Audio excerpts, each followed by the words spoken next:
أعوذ بالله من الشيطان الرجيم. بسم الله الرحمن الرحيم. وجعلنا من بين أيديهم سدا ومن خلفهم سدا فأغشيناهم فهم لا يبصرون. صدق الله العظيم.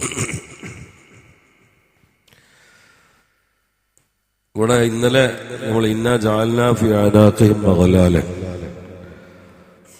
അവന്റെ ശരീരം യാഥാർത്ഥ്യത്തെ കാണാൻ കഴിയാത്ത രൂപത്തിൽ അള്ളാഹു ചങ്ങലയിട്ട് പൂട്ടിയിട്ടുണ്ട് എന്നൊരർത്ഥത്തിൽ ആയത്ത് വന്നിരുന്നു. അതിന്റെ രീതി ആകൃതിയൊക്കെ ഇന്നലെ പറഞ്ഞു.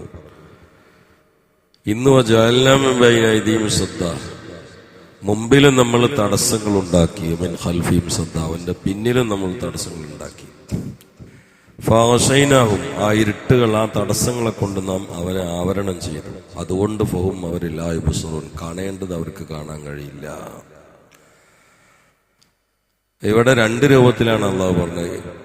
ഇന്നലത്തെ ആയത്തിൽ, ഇന്നലെ ചർച്ചക്കെടുത്ത ആയത്തിൽ ശരീരത്തിൽ അള്ളാഹു തആല തടസ്സം ഉണ്ടാക്കി എന്നാണ്, ഇന്ന് പുറത്ത് തടസ്സം ഉണ്ടാക്കി എന്നാണ്. അങ്ങനെ പറയാനുള്ള കാരണം അള്ളാഹു അവനിലേക്ക് ചേരാനുള്ള എല്ലാ ദൃഷ്ടാന്തങ്ങളും പുറത്തും ശരീരത്തിലും വെച്ചിട്ടുണ്ട്. അതുകൊണ്ടാണ് ഒരായത്ത് കാണാൻ സനുരീഹിം ആയാത്തിനാ ഫിൽ ആഫാഖി വഫി അൻഫുസിഹിം അഫലാ യുബ്സിറൂൻ. സനുരീഹിം, അവർക്ക് നാം പിന്നീട് കാണിച്ചു കൊടുക്കും, ആയാത്തിന, നമ്മുടെ ദൃഷ്ടാന്തങ്ങളെ, ഫിൽ ആഫാഖി, ആഫാഖിൽ, കോളങ്ങളിൽ, ഉപരിതലത്തിൽ, പ്രപഞ്ചത്തിൽ മുഴുവനും അള്ളാഹുവിന്റെ ദൃഷ്ടാന്തങ്ങളെ കാണിച്ചു കൊടുക്കും. വഫി അൻഫുസിഹിം, അവരുടെ സ്വന്തം ശരീരങ്ങളിലും കാണിച്ചു കൊടുക്കും. ഇങ്ങനെ അള്ളാഹനെ അറിയാൻ നമ്മുടെ ശരീരത്തെ പഠിച്ചാലും പ്രപഞ്ചത്തെ പഠിച്ചാലും നടക്കും. പക്ഷെ രണ്ടിടത്ത് ഓൽക്ക് തടസ്സാണ്. കാരണം അള്ളാഹു തടസ്സം ഉണ്ടാക്കി. അതുകൊണ്ട് ഓൽക്ക് നീ സൂര്യനെ കണ്ടാലും നക്ഷത്രങ്ങളെ കണ്ടാലും ആകാശം കണ്ടാലും ഭൂമി കണ്ടാലും മഴവില്ല് കണ്ടാലും കാട് കണ്ടാലും കടല് കണ്ടാലും നാട് കണ്ടാലും എന്ത് അത്ഭുതങ്ങൾ കണ്ടാലും അതിലൊന്ന് അള്ളാഹു ഉണ്ട് എന്നതിന്റെ ദൃഷ്ടാന്തം ഇവർക്ക് മനസ്സിലാവില്ല. കാരണം ഇവർക്ക് തടസ്സങ്ങളാണ്. അതിന് കാരണം ഇവരുണ്ടാക്കി തന്നെയാണ്. ഇനി അവർക്ക് ഹിദായത്തിലെത്താൻ കഴിയില്ല. ആ നിലക്ക് അള്ളാഹു തആല തടസ്സങ്ങളെ കൊണ്ട് അവരെ മൂടി എന്നാണ്. നമ്മളെ ശരീരത്തിലുണ്ടല്ലോ, നമ്മളെ ശരീരം ഇപ്പം നമ്മളെ ഏൽപ്പിച്ച കാര്യങ്ങളൊക്കെ കൊളായില്ലേ. നോക്കാം നിങ്ങള്, നമ്മൾ ജനിച്ച് ഉടനെ ശ്വാസകോശത്തിന്റെ വാൾവ് തുറന്നതാണ്. ഇനി മരിക്കുമ്പോഴേ അടക്കുള്ളൂ. അതുകൊണ്ട് ഈ ശ്വസിക്കലൊക്കെ നമ്മൾ ഇങ്ങനെ നടന്നുകൊണ്ടിരിക്കുകയാണ്. കാരണം അത് അള്ളാഹ് ഏറ്റെടുത്താണ്, നമ്മളെ പരിപാടിയില്ല. നമ്മൾ വേണ്ട വെച്ചാലും നടക്കും, അതിൽ പ്രശ്നങ്ങളൊന്നും വരുന്നില്ല. കണ്ണ് ഇമ വെട്ടുക, ഇത് അള്ളാഹ് ഏറ്റെടുത്ത, നമ്മളെ പണിയൊന്നല്ല. ഇന്നിപ്പോ നിസ്കാരത്തിനിടയിൽ എത്ര പ്രാവശ്യം വെട്ടി നമ്മൾ അറിഞ്ഞോ? ഇല്ല. കിഡ്നിന്റെ പ്രവർത്തനം അള്ളാഹ് ഏറ്റെടുത്താണ്. ലിവറിന്റെ പ്രവർത്തനം അള്ളാഹ് ഏറ്റെടുത്താണ്. തലച്ചോറിന്റെ പ്രവർത്തനം അള്ളാഹ്. മനസ്സിന്റെ കാര്യം നമുക്ക് വിട്ടുതന്നു എന്ന് പറഞ്ഞാൽ എന്ത് ചിന്തിക്കണം, എന്ത് ചിന്തിക്കണ്ട, എന്ത് വിശ്വസിക്കണം, എന്ത് വിശ്വസിക്കണ്ട, അത് നമുക്ക് വിട്ടുവന്നു. അത് ആ കൊളായും ചെയ്തു. നല്ല ചിന്തിക്കാൻ കഴിയില്ല. ഈ ശ്വാസം ഏറ്റെടുത്ത പോലെ അതും അള്ളാഹ് ഏറ്റെടുക്കുകയാണെങ്കിൽ പ്രശ്നം ഉണ്ടായിരുന്നില്ല. അത് നമുക്ക് വിട്ടുവന്നതോടുകൂടി കഴിഞ്ഞു. തീറ്റന്റെ കാര്യം നമുക്ക് വിട്ടുവന്നാണ്. നമ്മൾ വെട്ടി തിന്നാലേ തിന്നുള്ളൂ. അതും ആകെ കൊളായി. കാരണം എല്ലാം വെട്ടി മുണുങ്ങി തിന്നിട്ട് ആകെ സോക്കടായി. കുടിന്റെ കാര്യം അങ്ങനെ തന്നെ. നമ്മക്ക് എന്തൊക്കെ വിട്ടുവന്നോ അതൊക്കെ ആകെ പ്രശ്നത്തിലായി. അള്ളാഹ് ഡയറക്റ്റ് നടത്തുന്ന ഒന്നിലും പ്രശ്നം ഉണ്ടായിട്ടില്ല. ശ്വാസം എന്ന പ്രധാന വിഷയം വരെ ഒന്നിലില്ല. നമ്മൾ എന്തെങ്കിലും അറിയണ്ടോ? കിഡ്നി ഇപ്പോഴും പ്രവർത്തിച്ചുകൊണ്ടിരിക്കണ്ടേ? നമ്മൾ അറിയണ്ടോ? ഇപ്പൊ നമ്മളെ കിഡ്നി പ്രവർത്തിച്ചുകൊണ്ടിരിക്കണ്ടേ? നമ്മൾ അറിയണ്ടോ? ഉറക്കത്തിൽ പ്രവർത്തിച്ചുകൊണ്ടിരിക്കണ്ടേ? നമ്മൾ അറിയണ്ടോ? ഇക്കാര്യം പഠിച്ചാൽ തന്നെ അള്ളാഹനെ മനസ്സിലാവും. ഏതെങ്കിലും ഒരു അവയവം എടുത്തിട്ട് അതിനെ കൃത്യമായിട്ട് പഠിച്ചാൽ അള്ളാഹനെ മനസ്സിലാവും. എന്റെ ഈ വിരല് പോലെ ലോകത്തൊരാൾക്കും ഇത്ര അളവിലൊരു വിരലില്ല. എന്റെ മുടികളിൽ ഒരു മുടിനാര് പോലെ ഒരു മുടി ലോകത്താർക്കുമില്ല. 800 കോടി 40 ലക്ഷം ആൾക്കാർ ഇന്ന് ഭൂമിയിലുണ്ട്. 800 കോടി 40 ലക്ഷം ആളുകളുടെയും തലമുടി ഒക്കെ വേറെ വേറെ വേറെയാണ്. ആദം നബി അലൈഹി ഇസ്ലാമിന്റെ കാലം മുതൽ ഭൂമിയിൽ വന്ന തലമുറകൾ കോടാന കോടി ആളുകളുടെ തലയിലുള്ള മുടികളൊക്കെ വേറെ വേറെ വേറെയാണ്. ഒരാളുടെ മുടി മറ്റൊരാൾക്കില്ല. ഒരാളെ വിരല് മറ്റൊരാൾക്കില്ല. ഒരാളെ കണ്ണ് വേറെ ആൾക്കുണ്ടെങ്കിൽ കണ്ണ് പരിശോധനക്ക് എന്തെങ്കിലും അർത്ഥമുണ്ടോ?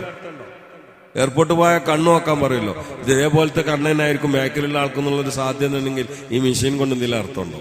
എന്റെ കണ്ണ് മറ്റൊരാൾക്കില്ല. എവിടുന്നാണ് ഈ കണ്ണൊക്കെ കിട്ടിയത്? അള്ളാഹിനടുത്ത് കണ്ണ് മാർക്കറ്റ് ഇടിഞ്ഞിക്കണം, അതുകൊണ്ട് കണ്ണ് കിട്ടാനില്ല. ഇനിയുള്ള കണ്ണൊക്കെ മരിച്ചുപോയ മയ്യത്തിന്റെ എടുക്കണം എന്നൽക്ക് പള്ളിക്കാട്ട് കൊണ്ടുപോയി കിടത്തി ഏതെങ്കിലും മയ്യത്തിലൂടെ കണ്ണെടുത്തിട്ട് പുതിയ കുട്ടിക്ക് അല്ല ഫിറ്റ് ചെയ്യണ്ടോ? ഇല്ലല്ലോ. വരുന്ന കുട്ടികൾക്കൊക്കെ പുതിയ പുതിയ കണ്ണ്. ഇതൊക്കെ ഫിറ്റ് ചെയ്യണതോ ഗർഭത്തിന്റെ ഉള്ളിൽ ഇരുട്ടിന്റെ ഉള്ളിൽ വെച്ചുകൊണ്ടാണ് ഇതൊക്കെ ഫിറ്റ് ചെയ്യുന്നത്. അവിടെ ഇട്ടൊരു ബൾബും കത്തിച്ചിട്ടില്ല. ഏതെങ്കിലും സാധനം ഇരുട്ടിൽ ഉണ്ടാക്കണുണ്ടെങ്കിൽ സോപ്പ് മുട്ടി ഉണ്ടാക്കാൻ എത്ര ലൈറ്റ് വേണം? ഒരു ബലൂൺ ഉണ്ടാക്കാൻ എത്ര ലൈറ്റ് ആണ്? ഒരു ഫാക്ടറിയിൽ എന്തെല്ലാം ലൈറ്റുകൾ ഉണ്ടാവും.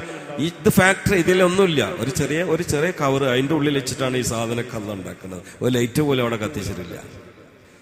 പക്ഷെ ഇതൊന്നും ചിന്തിക്കാന് ശരീരത്തിൽ തടസ്സം വെച്ച ആളുകൾക്ക് കഴിയില്ല. എന്തുകൊണ്ട്? ഓൽക്ക് തടസ്സമാണുള്ളത്. ഓൽക്ക് അള്ളാനെ കണ്ടെത്താൻ കഴിയില്ല. നീ പുറത്തു നോക്കിയാലും അങ്ങനെ തന്നെ. എന്താണ് ആകാശത്തിന്റെ മെറ്റീരിയൽ എന്താ? ഭൂമിന്റെ മെറ്റീരിയൽ എന്താ?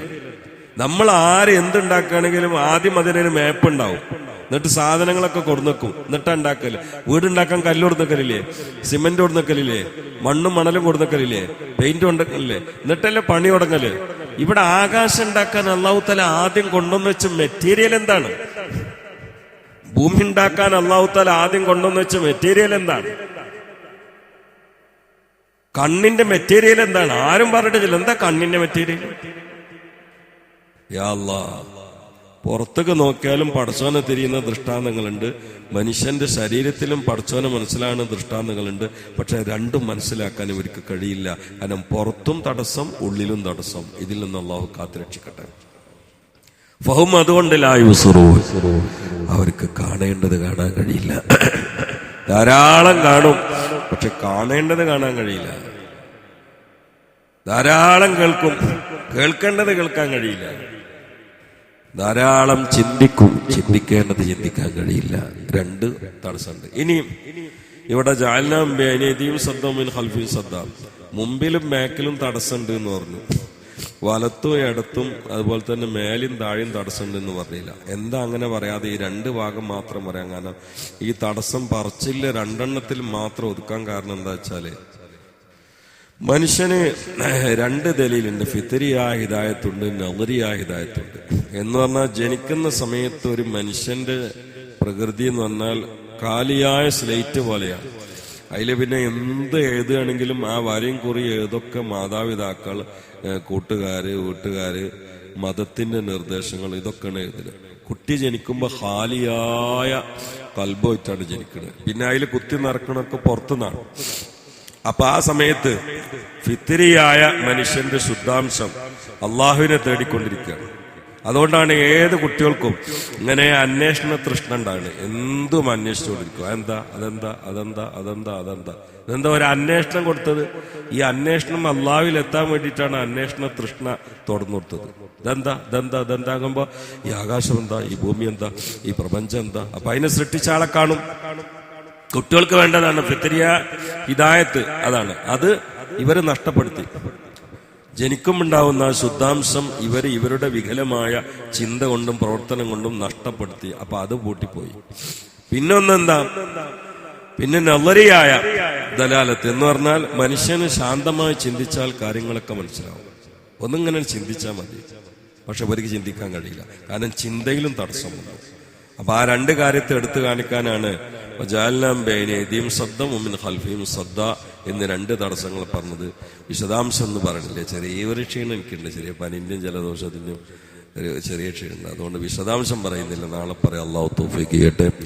സ്വല്ലല്ലാഹു അലാ മുഹമ്മദ് സ്വല്ലല്ലാഹു അലൈഹി വസല്ലം സ്വല്ലല്ലാഹു അലാ മുഹമ്മദ് സ്വല്ലല്ലാഹു അലൈഹി വസല്ലം. اللهم صل على محمد يا رب صل عليه وسلم. الحمد لله رب العالمين. اللهم صل على سيدنا محمد وعلى ال سيدنا مولانا محمد. اللهم اغفر للمؤمنين والمؤمنات والمسلمين والمسلمات الاحياء منهم والاموات انك مجيب الدعوات. اللهم انصر امه سيدنا محمد وارحم امه سيدنا محمد. تجاوز عن امه سيدنا محمد. اجعلنا من خيار امته ومن محبيه واغفر لنا ولوالدينا ولأساتذتنا ولأزواجنا ولذرياتنا ولمن دفنوا حوالينا ولجميع المؤمنين والمؤمنات. ربنا تقبل منا إنك أنت السميع العليم وتب علينا إنك أنت التواب الرحيم. آمين ورحمتك.